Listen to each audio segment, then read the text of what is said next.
In today's video, we're diving into one of the most anticipated moments in the series, the full reveal of Elbaf in One Piece chapter 1130. After 25 years of waiting, Oda has finally taken us to the land of the giants, and it's more breathtaking than we ever imagined. From the towering Yggdrasil tree that dominates the landscape to the 3 unique levels of Elbaf inspired by Norse mythology, this chapter has given us so much to unpack. We'll break down each level: Niflheim, Midgard, and Asgard, and explore how this incredible geography will shape the Straw Hat Pirates' journey in this arc. So let's jump in and discover what makes Elbaf one of the most spectacular locations in One Piece history. Elbaf is finally revealed in One Piece chapter 1130.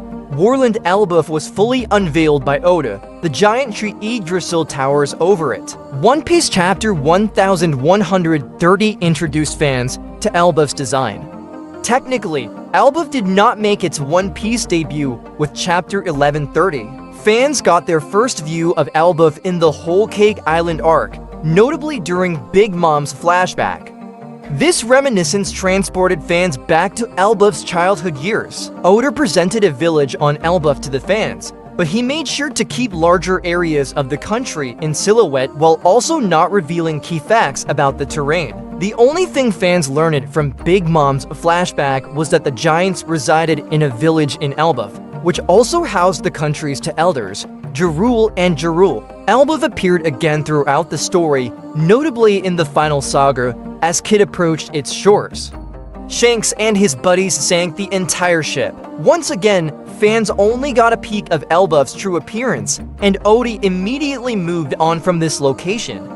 Oda has now decided to properly expose what Elbaf is truly like, and One Piece chapter 1130 provided fans with a proper look at this country on the final page. Oda revealed Elbaf to be a large mountainous area of land with a massive tree growing straight up through it. This tree is then topped by another tree, which has waterfalls cascading down from the very top and a big sword embedded directly inside. Elbaf's design is undeniably impressive. This may be one of the most incredible looking kingdoms in the One Piece universe, but it isn't the appearance that impresses fans.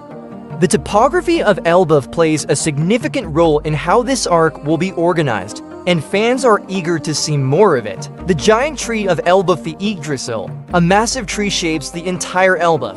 The most important thing in Elbaf is undoubtedly the gigantic tree, which will most likely be known as Yggdrasil. This is the world tree that passes through Elbaf. Given its size, it actually covers roughly 90% of the entire country. In Elbaf, life exists within the world tree itself. This was confirmed in One Piece chapter 1130, when the Straw Hat Pirates appeared to be on Elbaf's 2nd level and began to move towards the 3rd. This effectively implies that different levels of Elbaf house distinct people and serve a specific purpose. The world tree Yggdrasil unites all life in Elbaf, and its significance to the inhabitants and their culture is likely essential. Fans have seen 3 stages of Elbaf thus far. All 3 are presumably inspired by the Norse mythological tree Yggdrasil, which has multiple levels. Level 1, likely based on Niflheim, the foundation of Elbaf, which includes primarily rocky mountains, snowy regions, and plains, is most likely based on Niflheim. This is known as a chilly, dark, and gloomy land controlled by the goddess Hel. Of course, One Piece has not publicly announced that this place will be named Niflheim. However, it is obviously inspired by it. In One Piece chapter 1130, Luffy dropped down from the castle to the mountains, which were covered in snow and had jagged mountains, with living circumstances that appeared to be rather extreme. Loki, the Prince of Elbaf, also known as the Accursed Prince, was imprisoned in this level. It was revealed to the fans there that Loki, once liberated, would destroy the whole world. It is unclear how things will go at this level, but fans are confident that Oda will expand significantly. At the same time, fans are aware that there are areas of this level of Elbaf that are not covered in snow and may contain many communities. For example, The small town where Big Mom was most likely located on this level implies that even on this level, there are diverse locations with varied seasons and cultures. Level 2 likely based on Midgard. Fans have yet to see much of the second level, which is effectively on top of the first tree. However, the video itself clearly shows that there is a big city on top, which looks to be where the majority of Elbaf's population dwells. After breaking out of the detention center, Luffy and the Straw Hats resumed their journey across a massive bridge that connected to the second level on top. Fans know very little about Elbaf's current level. It is certainly quite large, and like the first level, it is likely to feature several locations that, while connected, have completely different climates. These places are presumably home to a diverse population. Surprisingly, in Norse mythology, this location is known as Midgard, and it is where men live, along with some gods' settlements. Interestingly, fans are aware that some non-giant humans also reside on Elbaf. This was proven when Shanks was spotted heading out to protect Elbaf, and a crowd of humanity surrounded him. Perhaps they live on Midgard somewhere else. Fans are aware that diverse people live in Elbaf. Level 3 likely based on Asgard. Another tree sits atop the first, and it appears to be a continuation of the same tree. This tree spans the entire country, and its summit is truly concealed in clouds. It is highly possible that the royalty of Elbaf dwells at the summit of the tree. The castle of King Harald, who was murdered by his own son, Loki, is most likely high in the sky. There are also numerous waterfalls that run from the top level to the bottom level, eventually emptying into the sea or other portions of the mountainous region. In Norse mythology, the gods live on the top level, known as Asgard. This means that characters like Loki theoretically belong in this realm, and Hadrudin, as his brother, is also from there. King Harald and his other family members could also be living there. If there are other characters influenced by heavenly people in Elbaf, they are most certainly present. The most essential aspect of Elbaf will be the top, and fans can't wait to discover what's within. Hopefully, the next few chapters of One Piece will make it plain to fans, and Elbaf, along with its world building, will be explored further. Summary and highlights. Oda fully unveils Elbaf, showing a massive tree known as Yggdrasil. Elbaf contains 3 levels based on Norse mythology, Niflheim, Midgard, and Asgard. Different layers of Elbaf hold varied people with distinct customs, implying a rich world building. That wraps up our look at the long-awaited reveal of Elbaf and its stunning Norse mythology-inspired structure. With giants, ancient legends, and powerful adversaries like Loki, the Elbaf arc is already setting up to be an unforgettable journey for the Straw Hats. What do you think lies ahead in the Elbaf storyline? Will we see epic battles or new alliances? Let us know your thoughts in the comments below, and don't forget to like and subscribe for more One Piece content.